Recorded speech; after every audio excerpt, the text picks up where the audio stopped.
Boker Tov, mes chers amis, nous reprenons notre étude sur le psaume du Shabbat. Nous étions arrivés au verset 6.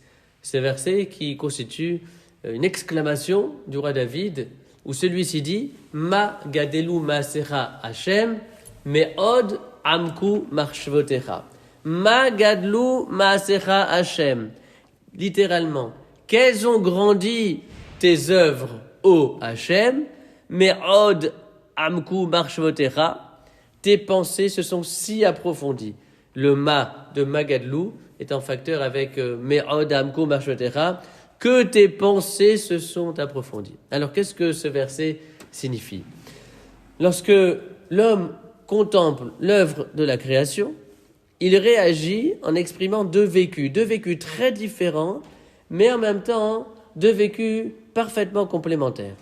Le premier vécu que l'homme ressent au moment où il observe les phénomènes de la nature, c'est la stupéfaction, c'est l'émerveillement, c'est l'admiration face à la nature, face aux lois de la nature, face au développement des lois de la nature, face à cette variété gigantesque, immense et si vaste de toutes les créatures qui peuplent la terre. C'est ce que dit le verset « Ma gadelu ma'asecha Hashem » que tes œuvres, ô Hashem, ont grandi et se sont développées au cours de l'histoire. Ça, c'est le premier vécu, la stupéfaction et l'émerveillement. Et le deuxième vécu, c'est l'incompréhension.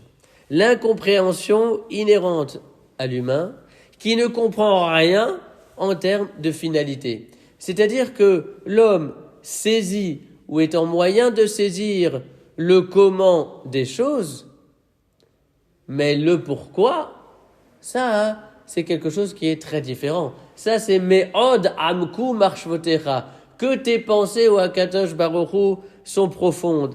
C'est-à-dire que les équations mathématiques, elles décrivent le monde, elles décrivent le fonctionnement des lois du monde, mais elles ne l'expliquent pas. Ça, cela relève du mystère de Hachem. Cela relève de la machashava, de la pensée d'Hachem, comme il est dit dans la Haftara, que nous lisons à la prière de Mincha, les jours de jeûne, les jours de Ta'anit. Il y a un verset où Dieu dit « Lo marshvotai marshvotechem » mes pensées ne sont pas vos pensées. Et alors ce verset est bien en rapport avec le Shabbat, puisque le Shabbat est célébré en souvenir de la création du monde. Et les deux substantifs qui figurent dans ce verset, à savoir Ma'asecha, tes œuvres, tes réalisations, et Marshvotecha, tes pensées, on les retrouve dans un vers de l'Echadodi, puisqu'ici il est question de Maasé, de Mahashava, d'action, de réalisation et de pensée. Or, dans l'un des premiers vers de l'Echadodi, on dit sauf Maasé, Bemachashava Techila. Sauf Maasé, l'aboutissement de l'œuvre, Bemachashava Techila, elle habitait déjà les prémices de la pensée, ce qui veut dire qu'à la fin de l'histoire, la pensée primordiale se révélera.